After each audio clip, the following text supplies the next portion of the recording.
네, 쌍방향 수업의 안내를 하느라고 좀 늦게 시작했고요. 자, 26번. 이번 시간에는 26번부터 하겠습니다.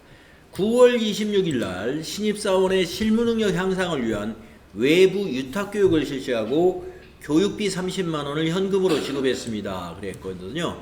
그러면 현금 지급했으므로 출금전표 쓰면 되는데요. 이런 그 유탁 교육을 실시한 거, 이거 교육훈련비라고 하는 판매관리비로 처리하면 되죠. 자, 입력하겠습니다. 자, 일반전표 날짜를 9월 26일로 고치시고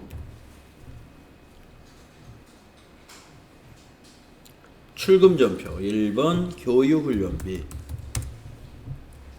825번입니다. 거래처는 지나가시고 저교에다가 신입사원 교육 이렇게 하시고 30만원 이렇게 입력하면 되겠습니다. 차변의 교육훈련비 비용 발생, 대변의 현금, 자산 감소. 다음은 27번 가보겠습니다. 9월 27일 본사 사무실에 신문구독료 12,000원을 한국일보에 현금으로 지급했다 그랬네요. 출금전표입니다. 자, 신문구독료, 명함인쇄비 이게 다 도서인쇄비예요. 판매관리비 중에 도서인쇄비라는 개념과목 시험에 가끔 나옵니다. 대표적인 게 뭐 신문구독료 또는 명함인쇄비가 자주 나왔던 것 같습니다. 도서인쇄비 기억하십시오. 9월 27일 1번 출금 도서로 검색하시고 826번 거래처는 모르겠고 저교에 보면은 여기 저교가 여러 가지가 있죠. 신문구독, 도서대금, 인쇄대금, 사진현상대금, 복사대금, 명함인쇄대금, 고무인지대금, 고무인 이렇게 고무인 뭐 이런 것이 다 도서인쇄비로 처리된다. 자, 그래서 우리는 신문구독료 1번 하시고 금액은 2만원 아니 15,000원이네요. 1호 플러스 도서인쇄비로 처리한다. 다음은 28번 보면은요. 9월 28일 날 사무실에서 사용할 사무용 소모품 10만원을 현대문구에서 구입하고 대금은 현금으로 지급하였다. 이렇게 되어 있네요. 출금전표 쓰면 되죠. 그런데 비용으로 회계 처리할 것 이렇게 해줬어요. 왜 굳이 비용이라고 해줬느냐. 우리가 소모품을 구입한 것을요. 먼저 자산으로 처리하고 나중에 결산 때 비용으로 사용한 것을 비용으로 결산 수정 분계를 하는 회사도 있고 지금의 이 경우처럼 전부 비용 처리를 했다가 나중에 결산 때 미사용한 것을 자산으로 잡는 그러한 수정 분계를 하는 회사도 있고 그렇습니다. 지금 우리 회사는 후자인 경우죠. 전부 비용 처리하고 결산 때 재고조사해 가지고 사용하지 않은 것을 자산으로 잡는 그런 수정 분계를 나중에 할 거다 이런 얘기입니다. 자, 비용으로 처리하라 그랬으니까 소모품 B입니다. 자, 현금 지급했으니까 출금전표로 작성하세요. 자, 9월 28일 날짜 고치시고요. 1번 출금 소모품 B 해주겠습니다. 소모품 B 830번이죠. 거래처는 지나가시고요. 저교에다가 사무용 소모품이라고 써주면 되겠습니다. 사무용 소모품이다. 금액은 10만원. 물론 현대문구에서 구입했다고 했으니까 거래처에 현대문구 입력해도 나쁠 것은 없어요. 입력하지 않아도 상관없고요. 다음은 29번으로 가보겠습니다. 29번을 보시면 당사의 장부 기장을 의뢰하고 있는 세무사 사무소에 장부 기장 수수료 50만 원을 서울은행 보통예금 계좌에서 이체하여 지급하였다. 네. 자, 보통예금에서 지급했으니까 보통예금 대변이죠. 보통예금 대변. 차변의 요 수수료는요, 수수료 비용이에요. 장부 기장을 의뢰하고 수수료 내는 거잖아요. 네, 그래서 차변의 수수료 비용이 되겠습니다. 대변의 보통예금. 자, 입력하겠습니다. 9월 29일로 날짜 고치고 3번 차변의 수수료 비용인데요. 831번이에요. 네, 거래처는 생략하시고 적요는 기장수수료 지급이라는 거 만들어 놓은 게 있네요. 6번. 이 기장수수료가 세무사 사무소의 그 수수료를 말하는 거예요. 금액은 50만 원. 수수료 비용 800번대로 했는가 잘 보시고, 수수료 비용은 800번대도 있고 500번, 600번, 700번도 있지만 900번대도 있어요. 조심해서 잘 코드를 선택해 줘야 되고, 대변이 103번이죠. 보통예금 서울은행 보통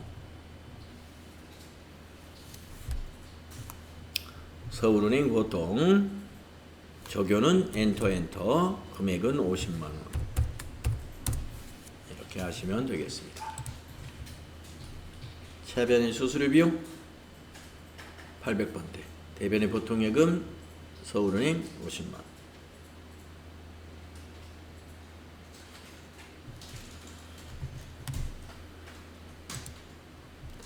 다음에 9월 30일 거 볼까요? 30번. 신상품의 광고를 위한 현수막을 제작하고 제작비 15만 원을 현금으로 지급하였다. 이런 문제입니다. 네. 자, 광고를 위한 현수막, 광고 선전비예요. 광고 선전비. 네, 그리고 15만 원 현금 지급했으니까 출금 전표로 광고 선전비로 비용 처리하면 되겠습니다. 광고 선전비도 판매관리비 개정 과목이에요.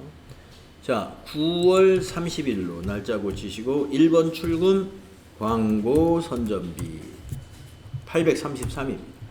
자, 거래처는 그냥 지나가고요. 적요에다가 현수막 제작 금액에다가 15만 원. 네, 차변에 15만 원. 이렇게 하시면 차변의 광고 선전비, 판매관리비, 비용 발생, 대변의 현금, 자산 감소 이런 회계 처리가 되겠습니다. 자, 우리가 지금 유형별 연습 문제에서 말이죠. 모두 판매관리비를 30건을 연습해 봤습니다. 개정 과목이 다 30건이 다 각각 다른 건 아니었습니다만은 9월 1일 거 급여부터 시작을 해서 마지막 30번 9월 30일 거 광고 선전비까지 판매관리비 개정 과목을 쭉 훑어봤으니까요. 이 정도를 여러분이 개정 과목을 딱 분류할 수 있다 그러면 판매관리비 관련해서 FAT 1급에 나올 수 있는 문제는 다 개정 과목 분류는 제대로 할 수 있다. 이렇게 볼 수 있어요. 자, 다음은 기타 거래 보겠습니다.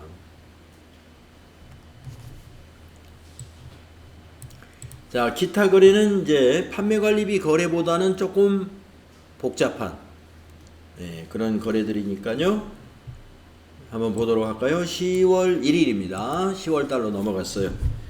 단기 매매 차익을 목적으로 상장회사인 주식회사 한국의 주식 1000주를 주당 6,000원에 구입하고 대금은 매입수수료 8,000원 포함하여 600만 8천원을 서울은행 보통예금 계좌에서 이체하였다. 자, 보통 예금에서 얼마를 이체했냐면 요걸 이체한 거예요. 600만 8천 원.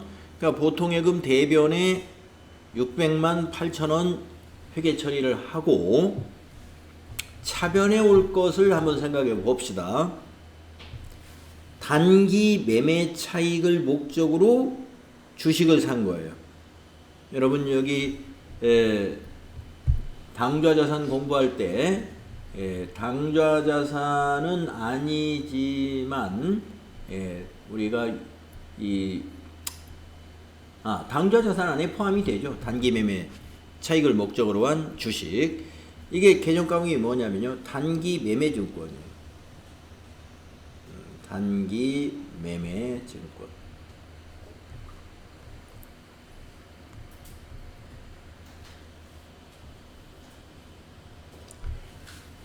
자, 단기 매매 증권의 취득 원가는 그 주식 대금만을 취득 원가로 봐야 돼요. 그러면 주식 대금이 얼마냐면 1000주죠. 1000주를 주당 6,000원에 샀죠. 그러니까 600만 원이에요. 600만 원만 자산이 되는 거예요. 그러면 요 수수료는 어떻게 되느냐? 수수료 비용 처리합니다. 다른 자산의 경우에는 여러분들이 자산을 공부할 때, 이론 공부할 때 말입니다. 자산의 취득과 관련된 모든 비용은 자산의 취득 원가로 대부분 다 그렇게 받습니다. 딱 예외인 것이 있어요. 그게 바로 단기 매매증권의 취득 시 요 수수료입니다. 이거는 비용 처리하는 거예요. 그러면 개정 과목이 이게 뭐냐? 이게 또 수수료 비용이에요. 그런데 조금 전에 앞에 문제에서 말이죠. 29번 문제에서 세무사 사무소의 장부기장 수수료도 수수료 비용으로 처리했지만 이거는 판매 관리비에 해당되는 800번대 수수료 비용으로 처리해야 맞는 것이고, 지금 우리가 단기 매매증권을 취득할 때 발생한 요 8,000원의 수수료는 수수료 비용인데 코드가 800번대가 아니고 900번대 코드로 이용해야 돼요. 영업외 비용이기 때문에 그렇습니다. 우리가 단기 매매 증권을 취득하는 것은 판매 관리 활동이 아니고 투자 활동입니다. 그래서 이러한 투자 활동으로 인해서 발생하는 비용은 영업외적인 비용으로 보는 게 맞는 거죠. 그래서 900번대 수수료 비용이다. 그래서 차변이 단기 매매 증권 자산 증가 600만 원, 그 다음에 수수료 비용 900번대로 비용 발생 80만 원, 8,000원 이렇게 됩니다. 자, 그러면 대변의 보통예금부터 입력을 할까요? 자, 10월 1일로 날짜 고치세요. 10월 1일 4번 대변의 103번 보통예금, 은행은 서울은행 보통.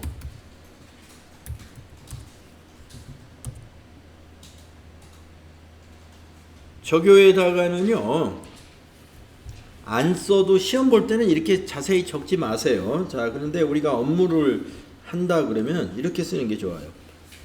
저교에다가 주식회사 한국 종목 기입하고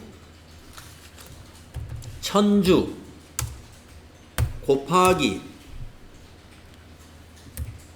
6,000원 이런 식으로 저교를 넣어주면은요, 아, 이게 주식을 이렇게 구입한 거구나 알 수가 있습니다.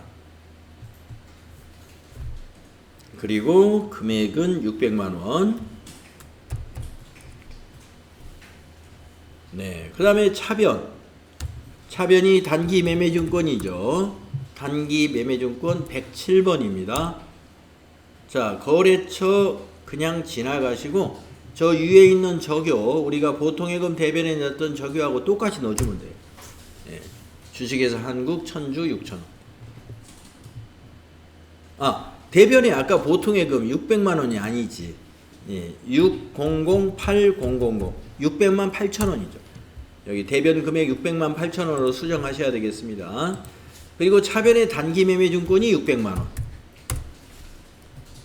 그리고 차변에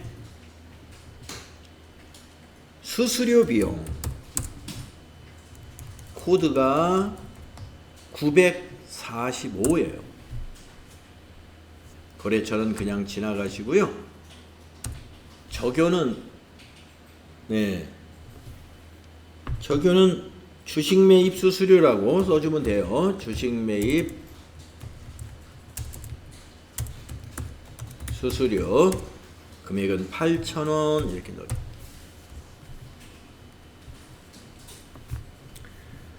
자, 이 수수료에 대해서 어떤 경우는 수수료 비용 처리하고 어떤 경우는 자산의 취득원가로 본다. 어떤 경우만 수수료 비용 처리하느냐? 단기 매매 증권의 경우만 그래요. 다른 자산은 취득할 때 비용 전부 자산 잡아요. 단기 매매 증권만 예외다. 기억하시면 되겠습니다. 다음 10월 2일 거 볼게요. 단기 매매 차익을 목적으로 총액 200만 원의 주식을 구입한 주식을 180만 원에 처분하고 수수료 3만 원을 차감한 잔액은 서울은행 보통예금 계좌에 입금이 되었다.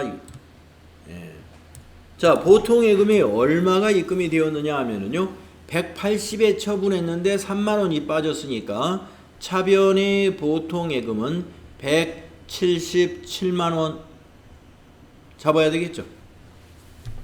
그리고 대변에 가는 단기 매매 증권은 200만 원에 구입한 거니까 대변에 가는 단기 매매 증권은 200만 원이에요. 자산 감소는 200만 원이에요. 그러면 200만 원에 산 주식은 매각했으니까 이건 대변에 가서 자산이 감소되는데 들어온 자산은 얼마가 들어왔어요? 177만 원이 들어왔죠. 그러면 얼마를 손해봤어요? 23만 원.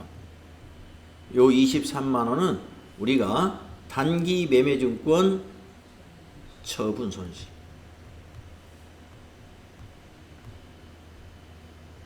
단기 매매증권 처분 손실이라고 하는 영업의 비용으로 비용 발생시키는 겁니다. 그러면 23만 원인 이유는 뭐냐? 원래는 200에 사가지고 180에 팔았으니까 20만 원이 손실이라고 생각을 했는데 수수료가 3만 원이 나갔어요. 그 수수료도 이 손실에 포함을 해요. 그러니까 취득할 때 수수료는 수수료 비용으로 별도로 잡는데 처분할 때는 별도의 수수료 비용이 인정이 안 됩니다. 처분할 때는 손실을 봤으면 처분 손실에다가 가산하고 처분 이익을 봤으면 처분 이익에서 차감하는 방식으로 회계 처리한다. 아시겠죠? 수수료가 취득할 때 처리하는 방식하고 달라요. 처분할 때는 처분 손실에는 가산하고 처분 이익에서는 차감하는 방식. 이렇게 회계 처리한다는 거. 여러분 아마 제가 단기 매매 증권 이론 강의할 때 이 부분을 여러분에게 설명을 했을 겁니다. 그 기억을 더듬으시면 돼요.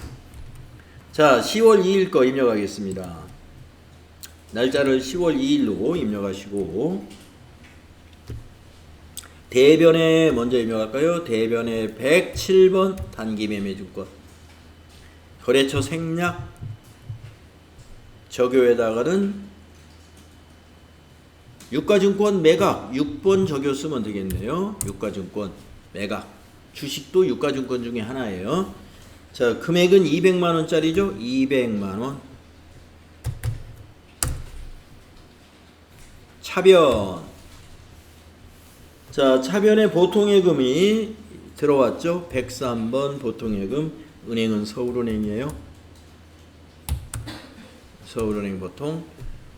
적요는 유가증권 매각 그대로 복사하시고 177만 원이 들어옵니다. 1770. 이걸 계산 잘 해가지고 입력하시고 지금 23만 원이 마이너스 났죠? 그게 차변에 단기 매매 증권 단기로 검색해 보세요. 밑으로 쭉 내려가 보면요. 단기 매매 증권 처분 손이라는 계정가가 있어요. 뒤에 실자가 생략된 겁니다. 단기 매매증권 처분 손 938 하시고 거래처는 지나가시고 적어는 엔터로 유가증권 매각 그대로 쓰시면 되고요. 23만원 입력하시면 돼요. 네, 분계가 이렇게 됩니다. 대변의 단기 매매증권 200 자산 감소, 차변의 보통예금 177만원, 보통예금의 거래처에는 98001 서울은행 코드가 꼭 들어가 있어야 됩니다. 그리고 차변에 또 단기 매매증권 처분 손 23만원 이렇게 인식하시면 돼요.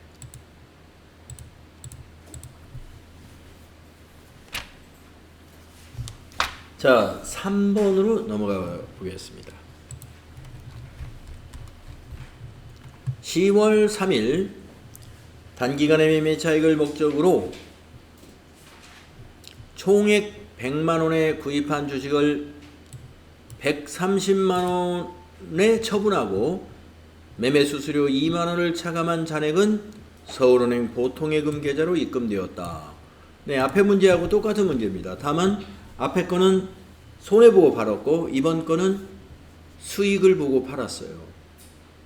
자, 그러면 대변의 단기 매매증권을 먼저 입력해 보도록 하겠습니다. 자, 날짜가 10월 3일이죠. 4번 대변의 107번 단기 매매증권 거래처 생략 적요에다가는 주식 유가증권 매각 6번 적요 쓰면 되겠고요. 금액이 100만원에 구입한 주식이에요. 100만원이 대변이고요. 이제 차변 써보겠습니다. 차변에 103번 보통예금 거래처에는 코드로 서울은행 보통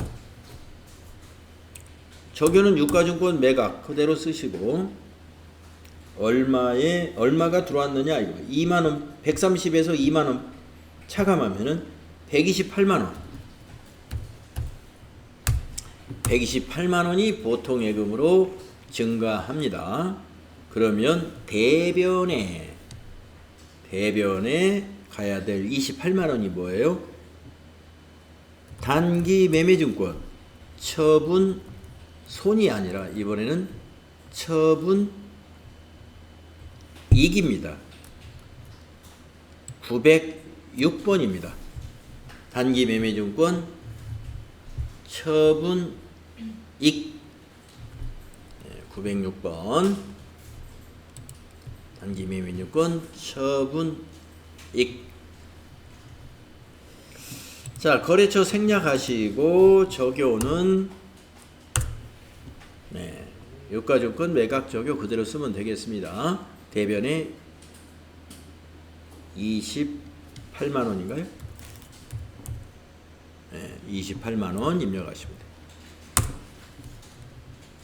네, 이렇게 분계가 되는 겁니다.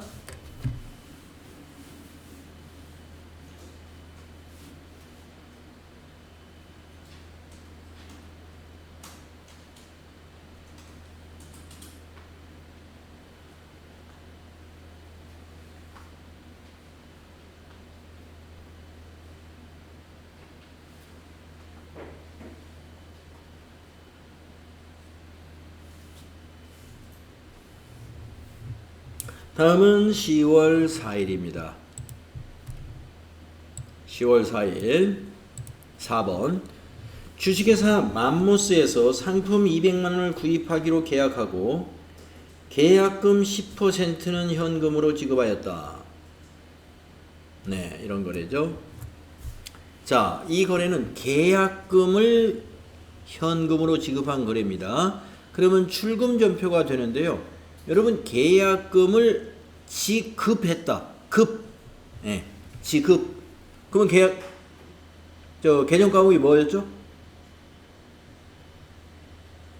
선급금이죠. 계약금을 지급했다. 급자가 반드시 들어가야 돼요. 계정과목에. 선급금. 선급금은 자산이죠. 그래서 차변의 선급금이 10%니까 20만 원이 되겠죠. 상품 대금이 200만 원이고 그걸 구입하기로 계획하고 계약금 10%를 지급했으니까 선급금은 20만 원이 되겠죠. 자, 현금 지급했으니까 출금 전표로 작성하세요. 자, 10월 4일입니다. 1번 출금, 계정 과목은 선급금, 131번 거래처를 코드로 꼭 넣어야 돼요. 그래서 맘모스에다 지급했으니까요. 맘모로 입력하셔야 됩니다. 적요는 상품 구입 계약금,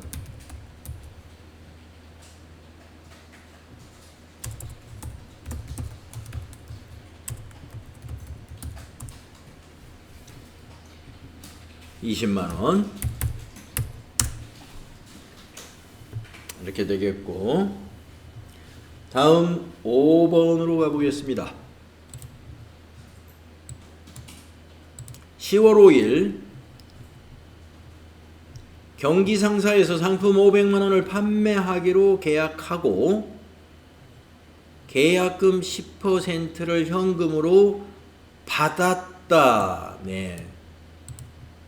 자, 여러분 계약금에는요, 지급하는 계약금과 받는 계약금으로 나누어지는데요. 받았다 하면 숫자가 들어가야 돼요. 그래서 선수금, 부채, 받으면 빚입니다. 대변의 부채 10%니까 500만 원의 10%는 50만 원이죠. 현금으로 받았으므로 2번 입금 전표로 작성해 주면 좀 빠르겠죠. 자, 그러면 10월 5일로 날짜 바꿔주시고요. 10월 5일 2번 입금 선수금 259 선수금 거래처 꼭 넣어야 됩니다. 거래처가 경기상사죠. 경기상사, 적요에는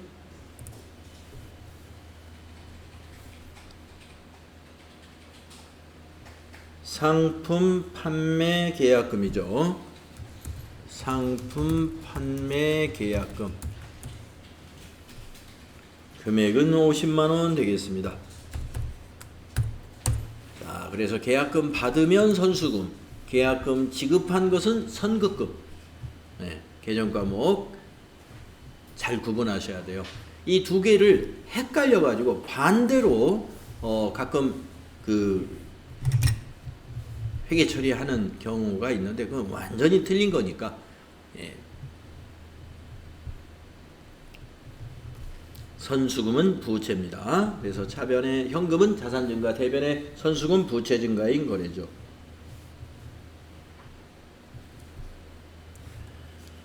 자, 6번으로 넘어가겠습니다. 6번째 문제는 10월 6일이고요. 거래처 금나라에, 금나라라는 거래처가 있다는 거죠. 10개월 후에 회수하기로 약정한 차입금 증서입니다. 차입금 증서를 받고 현금으로 200만 원을 대여하였다. 대여라는 건 빌려준 거죠. 그러면 여러분 대여금이 생각이 나야 돼요. 대여금이라고 배우셨어요. 자산에서 배우셨죠. 그런데 대여금에는 장기와 단기가 있습니다. 1년 후에 받기로 했다면 장기 대여금이고 1년 이내에 받기로 한 대여금은 단기 대여금이에요. 자, 우리가 원래 거래처라는 것은 상품을 사고 팔고 하는 그런 거래처인데 상품을 사고 팔고 하는 거래를 하다 보면은 금전거래도 할 수 있어요. 금전거래. 거래처 현금 사정이 나쁘면 우리 회사가 현금을 좀 빌려주기도 하고, 또 우리 회사 현금 사정이 나쁘면 거래처에서 우리 회사 도움을 주기 위해서 우리 회사에다가 돈을 빌려주기도 하고 그러는 거죠. 이게 바로 이게 그렇다는 거예요. 자, 그래서 우리하고 거래 관계에 있는 금나라에서 우리가 10개월만 200만 원 좀 쓸게요 했더니 우리가 빌려준 거예요. 대여라는 건 빌려준 거예요. 자, 그러면 10개월이면 이게 뭐예요? 단기 대여금이다. 단기 대여금. 자, 빌려준 건 자산이에요. 그래서 단기 대여금이 차변에 와야 됩니다. 거래처는 금나라로 코드 걸어줘야 되고요. 대변에 가는 건 현금으로 빌려줬잖아요. 그러면 대변에 현금이니까 출금전표로 쓰면 되겠네요. 자, 출금전표로 한번 작성해 볼까요? 10월 6일 9분의 출금, 코드는 단기 대여금 114번이네요. 단기 대여금이 거래처를 코드로 넣어야 됩니다. 금나라. 적요는 1번 적요 쓰면 되겠죠? 현금 단기 대여. 금액에는 200만원. 2 플러스 엔터. 네. 차변의 단기 대여금, 거래처는 금나라. 대변의 현금 200만원. 이런 분계가 됩니다. 네. 기타 거래가 이제 한 24개 정도 더 남았거든요. 7번부터는 다음 시간에 이어서 같이 해보도록 하겠습니다. 7번부터는 다음 시간.